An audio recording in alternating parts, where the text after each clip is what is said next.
الرحیم. قال النبی صلی اللہ علیہ وسلم صیام یوم عاشوراء احتسب علی اللہ ان یکفر السنۃ التي قبلہ او کما قال النبی صلی اللہ علیہ وسلم. میرے بھائیوں، ہم 10 محرم الحرام کے قریب جا رہے ہیں. تصور کرو جب امام حسین رضی اللہ تعالی عنہ کربلا کے قریب پہنچے تو کتنے حالات آ چکے تھے ان کے اوپر. کچھ ساتھیوں کو تو شہید کیا جا چکا تھا، حالات میں گر چکے تھے، اور عبید اللہ ابن زیاد کے سپاہیوں نے گھیر لیا تھا. بڑا عجیب منظر تھا اور بڑے عجیب حالات تھے. یہ وہ گھڑیاں چل رہی ہے، یہ وہ گھڑیاں چل رہی ہے. اس لیے ہم تصور کریں کربلا کا، وہ اصل کربلا، یہ کربلا نہیں. کیونکہ ہم نے تو سبھی بنا لیا ہے نا، تو یہ بھی کربلا نے، وہ بھی کربلا نے، وہ بھی کربلا نے، وہ بھی بیت اللہ نے، یہ بھی بیت اللہ. ہم مسلمان ہیں یار، ہمارا قرآن ایک ہے، ہمارے نبی ایک ہے، ہماری شریعت ایک ہے، ہمارا قبلہ ایک ہے، ہم سب ایک ہے. اور قرآن نے حکم دیا وَاعْتَصِمُوا بِحَبْلِ اللَّهِ جَمِيعًا وَلَا تَفَرَّقُوا، جدا جدا مت ہونا. حدیث میں ہوا اکھڑ جائے گی. اس لیے دشمن کے لیے کتنا آسان ہو گیا ہمیں مارنا. ہم سب تتر بتر ہو چکے ہیں، ہم سب ایک ہیں. کربلا کے میدان کو تصور میں رکھو کہ نواسے رسول کے اوپر پانی بند کر دیا گیا، عورتیں بھی ہیں، بچے بھی ہیں. ایسے نازک حالات ہمارے سامنے ہونے چاہیے.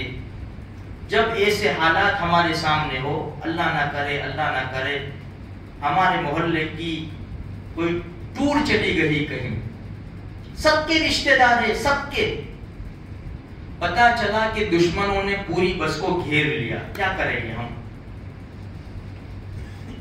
ہم سب مل کے ناچیں گے؟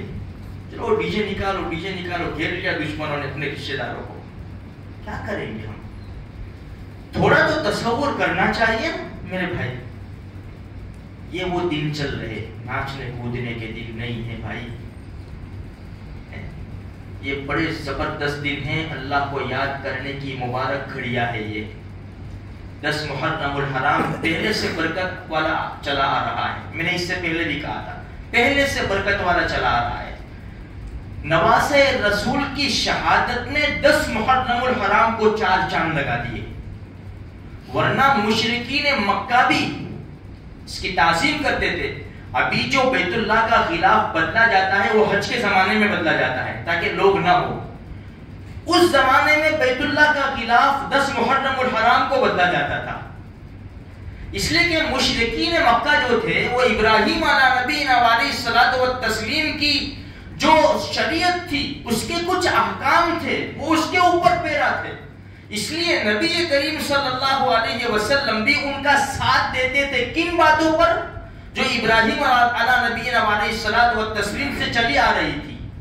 تو یہ روزہ بھی اللہ کے رسول ان کے ساتھ رکھتے تھے، 10 محرم الحرام کا روزہ. اس لیے کہ 10 محرم الحرام جو ہے وہ پہلے سے برکت والا چلا آ رہا ہے. اللہ نے پہلے سے اس کے اندر برکت ڈال دی ہے. اسی لیے آدم علیہ السلام کی توبہ قبول ہوئی اور کتنے کام ہوئے اس 10 محرم الحرام کے اندر. اسی لیے دیکھو یہ جو حدیث میں آپ کو سنا ہوں وہ یعنی فضائل کے باب میں چلتی ہے. حدیث میں ہے کہ بھائی جو 10 محرم الحرام کو اپنے اہل و عیال کے اوپر خرچ کرے گا، خوشی کے ساتھ اچھی طرح ان کو کھانا وانا کھلائے گا، تو اللہ پاک پورے سال فراخی دیں گے. یہ کب کی حدیث ہے؟ سن ہجری 61 میں یہ حادثہ پیش آیا، لیکن یہ حدیث سے اللہ کے رسول صلی اللہ علیہ وسلم نے فرمایا تھا. تو یہ جو 10 تاریخ ہے پہلے سے برکت والی چلی آ رہی ہے. اسی لیے نبی کریم صلی اللہ علیہ وسلم نے کیا ارشاد فرمایا؟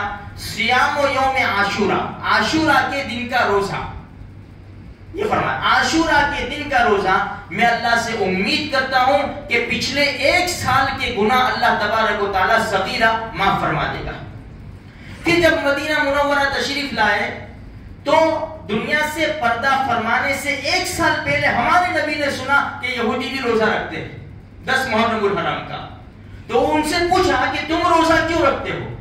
تو انہوں نے کہا کہ بھئی ہمارے نبی موسیٰ علیہ السلام کو اللہ تبارک و تعالیٰ نے 10 محرم الحرام کو فرعون سے نجات دی، فرعون کو ڈبو دیا، موسیٰ علیہ السلام پار ہو گئے، تو اس کے شکرانہ میں ہم 10 محرم الحرام کا روزہ رکھتے ہیں۔ تو نبی کریم صلی اللہ علیہ وسلم نے ارشاد فرمایا نحن احق بموسیٰ منکم، تم سے زیادہ حقدار تو موسیٰ علیہ السلام کے ہم ہیں، ہم بھی روزہ رکھتے۔ پھر اللہ کے رسول لئن بقیت الی قابل لاصومن التاسع، اگر میں آئندہ سال رہا تو 9 تاریخ کا بھی روزہ رکھوں گا، مخالفتا لأہل الکتاب، اہل کتاب یہودیوں سے مخالفت کرتے ہوئے میں 9-10 تاریخ کا روزہ رکھوں گا۔ اس لیے روزے کا مسئلہ سمجھے ہم، اگر ایک روزہ رکھا تو بھی جائز ہے، یہ بات سمجھے، ناجائز حرام نہیں ہے، مکروہ بھی نہیں ہے۔ اگر کسی کے اندر ایک ہی روزہ رکھنے کی طاقت ہے تو ایک روزہ رکھے، لیکن بہتر یہ ہے کہ ایک روزہ بڑھا لے، 9-10 رکھے یا 10-11 رکھے۔ اور یہ روزے بڑے فضیلت والے ہیں۔ یہ عاشورہ کے دن کا جو روزہ ہے نا، پہلے تاکید کے ساتھ اس کو رکھا جاتا تھا، جب رمضان المبارک کے روزے فرض ہوئے تو پھر اس کی فرضیت نکل گئی اور مستحبات میں آ گیا، مستون اور مستحب میں آ گیا۔ لیکن اللہ کے رسول صلی اللہ علیہ وسلم کی عادت شریفہ تھی کہ یہ عاشورہ کے دن کا روزہ رکھتے تھے، اور ہمیں بھی کہا گیا کہ اللہ نے تم کو صلاحیت دی ہو، روزہ رکھنے کی طاقت ہے تو ضرور عاشورہ کے دن کا روزہ رکھا جائے۔ تو 9-10 رکھے یا 10-11 رکھے، حلال کمائی سے، حلال کھانے پینے سے سحری کرے، حلال کھانے پینے سے افطار کرے، اپنے روزے کو برباد نہ کرے۔ سوکھی روٹی کھائیں گے وہ چلے گا جو حلال کی ہوگی، لیکن میرے بھائی حرام کی بریانی نہیں چلے گی۔ دھیان رکھے، دھیان میں ایسا نہیں، لیکن دھیان رکھے بھائی، ہمارا پیٹ ہے، ہمیں قبر میں جواب دینا ہے، جنت جہنم کا مسئلہ تو ہمارا ہے نا۔ قیامت کے دن 22ویں پارے میں ہے وقال الذین استضعفوا للذین استكبروا، یہ پورا 2-3 آیتوں میں ہے کہ بھائی کہیں گے کہ ان لوگوں نے ہم کو گمراہ کیا تھا، تو شیطان کیا کہتا، میں نے تھوڑی کہا تھا میرے پیچھے چلو، وہاں شیطان مکر جائے گا، میں نے کیا کہا تھا، تمہارے پاس بھی تو نبی تھے نا، تمہارے پاس بھی شریعت تھی، تمہارے پاس بھی کتاب تھی، تم نے میرا فالو کیوں کیا، میں کیا کروں؟ تو وہ بھی ساتھ میں ہوگا جہنم میں، اللہ ہم سب کی حفاظت فرما دے۔ تو میرے بھائیوں اس کا دھیان رکھو، خاص دھیان رکھو، یہ حرام کا مال میں بہت بڑا دخل ہے، سر سے اوپر نہیں جائے گی دعا، سر سے اوپر نہیں جائے گی، اس لیے بہت احتیاط کرنا چاہیے ہمیں۔ تو حلال اور پاکیزہ مال کھاؤ، اس سے روزہ رکھو، اس سے افطار کرو اور عبادت کرو۔ دوسری ایک بات بتا کر اپنی بات کو ختم کرو۔ دیکھو آج کی رات اور کل کی رات، کل کی رات تو کربلا کی رات کہتے ہیں بالکل برابر ہے، کربلا کی رات بالکل برابر ہے، لیکن کربلا کی رات کیسی تھی وہ انشاءاللہ کل بات کریں گے انشاءاللہ۔ کربلا کی رات کیسی تھی وہ ہمیں معلوم ہونا چاہیے کہ امام حسین رضی اللہ تعالیٰ عنہ نے اپنے ساتھیوں سے کیا کہا تھا اور کس طرح رات گزاری تھی۔ اور آج کی رات بھی کوئی کم نہیں ہے، آج کی رات بھی ایسی ہے، کربلا کے میدان میں آج کی رات بھی فکر والی رات تھی، اگرچہ کل آئندہ کل کی رات ان کی آخری رات تھی، لیکن آج کی رات بھی فکر والی تھی۔ دشمن نے چاروں طرف سے گھیرا ڈال دیا تھا میرے بھائی، میں نے بس وہی کہا نے، اگر ہمیں پتا چلے ایک آدمی ہمارے یاقوت پرے کا بھائی پانی گیٹ میں گھیر لیا اس کو، بھاگیں گے نا سب یہاں سے، بھائی ہمارا آدمی ہے۔ تو میرے بھائیوں یہ تو نواسۂ رسول ہے، یہ بہترین قافلہ تھا، ان کے اندر اہل بیت تھے، اہل بیت جن سے محبت کرنے کا ہمیں حکم دیا گیا ہے۔ اس لیے اللہ کے واسطے تھوڑا سا اپنے دماغ کو کھولو، اللہ نے سب کو صلاحیت دی ہے، سمجھاؤ میرے بھائیوں، سمجھانا ہمارا کام ہے، ہدایت دینا ہمارا رب کا کام ہے، ورنہ اگر ہم اسی طرح ہنسی مذاق کرتے رہے، عورتیں آ گئی ہے میدان میں، عورتیں بھی پٹنی کھیلنے آ گئی ہے، نہیں روکا.